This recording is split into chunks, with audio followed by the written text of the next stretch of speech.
to meet you. Good morning, New Jersey. Good morning. Great, thank you. So I have the Unit 1 judges with me, so I'm hoping you're Unit 1, right? Yes. Okay. Please be seated. We're in New Jersey. Hi. I'm here for. Oh, okay. I'm originally from New Jersey, so I. Am I in your way? So the Unit 1 judges will begin by introducing themselves to you.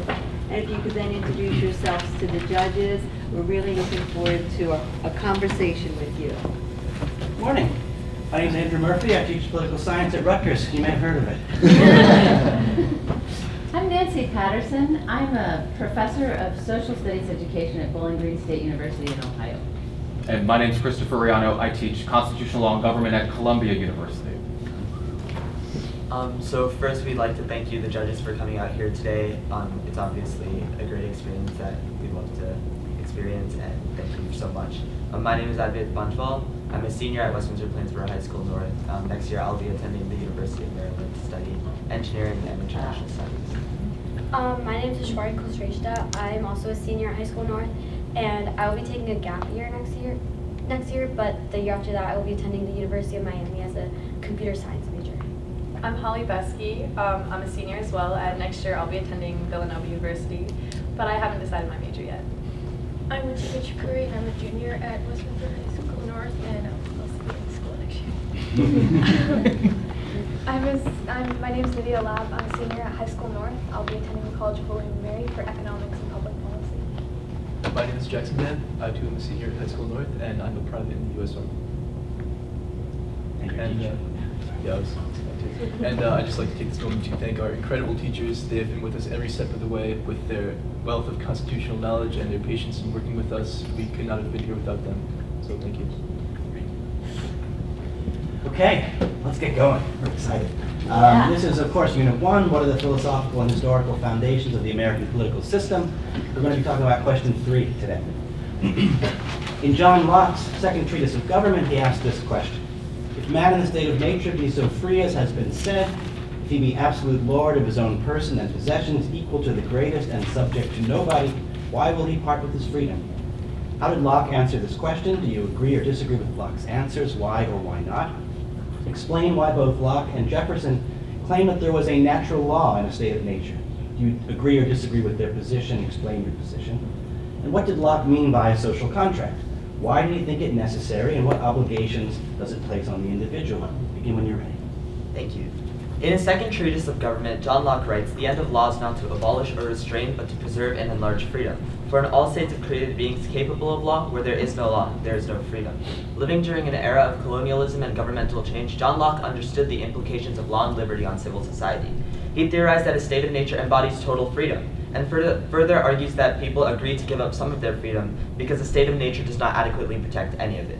In a state of nature, life, liberty, and property can easily be taken away by others, and therefore men consent to be governed out of necessity. This theory is supported by economist Frederick Bastiat, who said life, liberty, and property existed beforehand, which caused men to create laws in the first place.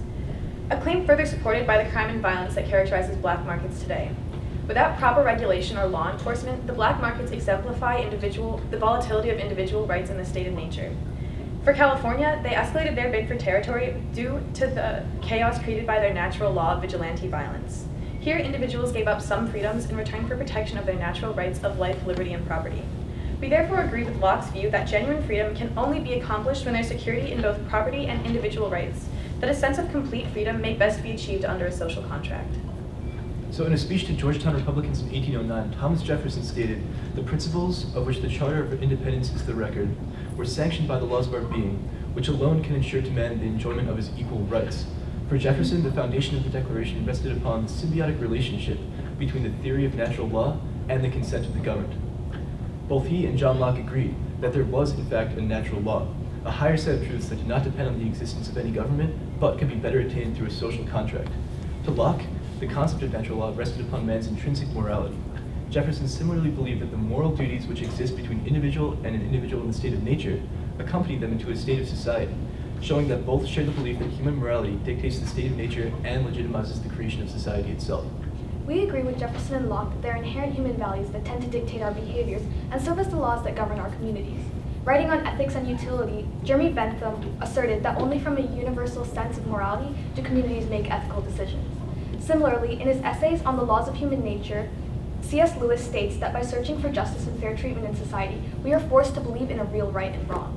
When asserting the existence of natural law, Locke believed that because people have a sense of morality, they have respect for people's existence, and thus a respect for the rights that define those existence, that being life, liberty, and property. In this sense, morality dictates the popular sovereignty that creates a social contract. Social contracts were thus necessary to confirm a shared sense of morality and secure individual rights. Edmund Burke once stated that a society is indeed a contract. It is a partnership not only between those who are living, but between those who are living, those who are dead, and those who are to be born. According to Locke, the beginning of a politic society depends on the consent of individuals to join into and make one society. This natural rights philosophy argues that government is created and derives its authority from the agreement of the people. Such contracts based on popular sovereignty confer the obligations of civic engagement onto its members as a means of defining and expressing their consent. Within the United States, citizens are expected to pay taxes, defend their country, and obey the law. Similarly, they are given the right to serve on juries and vote in elections. On the idea of parting with freedom, Locke answers with the juxtaposition of natural law and social contract. Man's preference tends to shift more towards collective security in exchange for few natural rights, as general lawlessness is omnipresent in the state of nature. Within the United States, checks and balances within the government ensure that individual freedoms from natural law philosophy are preserved, while collective security and safety of the general populace is upheld, a primary tenet of classical republicanism. The Founding Fathers have created a community that limits the chaos of an independently natural community to establish a nation that is defined by the participation of its members in a shared project of republican governance. Thank you. Now the fun starts. I want to talk about this idea of natural law and our rights. For both Locke and Jefferson, as you mentioned, it has something to do with God-given rights. What happens if there's no God? Do we have rights still? So Locke and Jefferson, yes, they did tie a lot of this to religion, but the fundamental basis for all social contracts they believed was the inherent values that people and humans had. So they thought that morality was the premise of society, and whether or not that was based in God for every individual, that there were fundamental values that were human, considering the significance of life, the value of family, those were inherently human, and that way they were shared by everyone. And although one can argue that America was founded on a lot of Judeo-Christian values, I think the God that they were referring to was not necessarily the Judeo-Christian God in the sense that we may think of it today. For this reason, they made a lot of precautions against religion and against for separation of the church and state and government.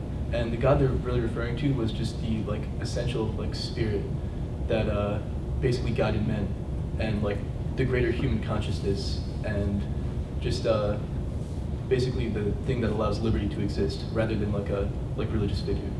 And although we just as humanity can never know whether or not there is a God that exists until at that point I think governments will be unnecessary because we're not going to be here.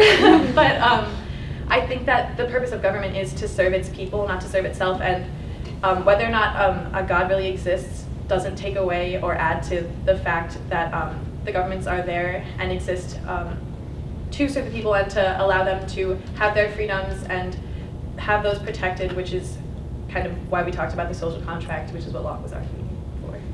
So how about the state of our social contract in terms of the Constitution and our consent to that document? We've been talking a lot about consent today, and when you consented to be a part of that contract. Well, Locke actually said that one does not necessarily have to consent to a social contract directly, that one can actually be born into a social contract, and by following the laws of a certain country and by voting and being an active citizen, they essentially fulfill all the duties of that social contract implicitly without ever necessarily signing their name or explicitly agreeing to that social contract. Hopefully it's a good contract. Along those lines, Jean-Jacques Rousseau talked about how people are born into, most of the time, people are born into a sort of social contract that was whatever their parents were in or just the situation that they're born into. However, when they grow up, they become independent and have the ability to make the decision on whether or not they need to rebel against their society or against their government. And so it's kind of the duty of the individual to also be able to make their own decisions about whether or not the contract is, like you said, a good or bad one. So after being born and after learning about their own ideas of right and wrong, they're able to make the decision of whether or not the social contract they are a part of is one that they want to remain a part of. So the only way to get out is revolution? Die? Yeah, that's good. I like that. Definitely not. I mean, even like today, there are many different types of government that exist in the world. Like, I don't think there are any two countries that have the exact same form of government. So it's people have the opportunity, or people can create opportunities for themselves to leave the form of government or the social contract that they are currently a part of if they feel they need to. Also, I believe the reason why the United States social contract is so great is because this sort of revolution exists every time there's a sort of election. There's a refreshment of the ideas that are present in government, so more people's voices are heard, it becomes more modern. And in this sense, I feel like the United States social contract constantly renews itself such that it is up to date with what the people really want. It satisfies the people's needs and it protects the rights of the individual. How is that refreshed, though, when the same people keep getting elected? And especially when you have such a low approval rating, say for the Congress, 97%. That's just interesting kind of revolution.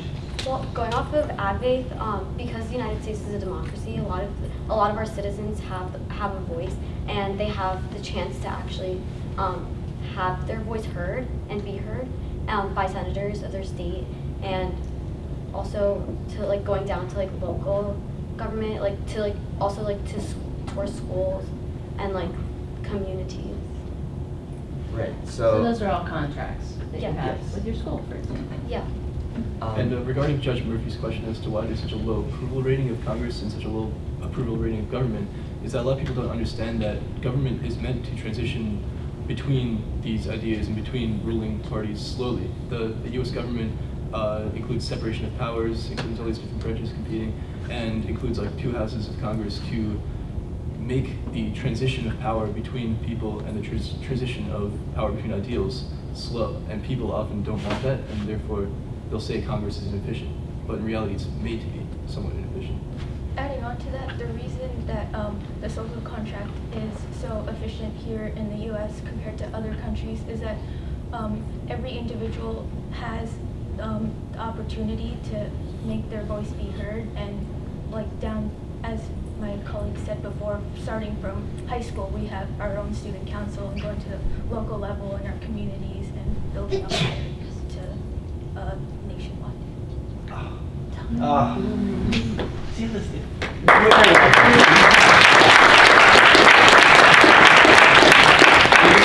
We're just getting started. This is how we go. Breathe. Really wanted to follow up on the social contract of the school and what that all means and what it means to have a revolution against, but your teachers are in the room. Very nicely done. I decided, just as you were talking, because your opening statement was so persuasive, that I would sort of get rid of a couple of the questions and just go right to the what if there's no God question. That wasn't really planned. I wasn't really looking for anything, but that's one of the things that we enjoy so much as judges, when you all have so clearly prepared so thoroughly, and we can just say, now let's just talk about things, rather than having a list of questions somewhere, because that's really when we get into real great conversations like we've just had. So it's obvious that you've prepared so thoroughly, you're well prepared here, and you're thinking as well as just sort of reciting, you're thinking as you're going along. So. I like the idea of a refreshment of ideas. I'm going to take that with me. It does happen in our culture, and we're fortunate. I appreciate the fresh ideas that you brought to us today, and suggest that you continue to ground your opinions in evidence of thought from the past. So in my view, what we're doing today is we're respecting the intellectual history of our country, yes, and of the world. So I'm so happy that you have that tool to take with you and that you've engaged with us today. Nice job. Yeah, that was incredible. I love when I get to write down questions as you're all talking at the beginning, and I keep thinking, nope, they answered that one, and I'm like, oh no, they answered that one, and then I've kept thinking about, because you're really hitting all the strong points. I think you all are so well versed. This is not an easy unit, right? Is this an easy question? I mean, we're sitting here earlier today and we're thinking, what's this talking about, right? So that was so good. Each of you answered your own part of that question so well. You brought up these incredible points. I was incredibly impressed. You know far more than many of my students at Columbia, and I have to say, this is not an easy place to be talking about some of these concepts. I love that refresh. That was incredible. You should be very, very proud of yourself. Each of you had a real voice and had something to say. Say it, because you all had such good points that you wanted to put out there. Congratulations, you should be very proud.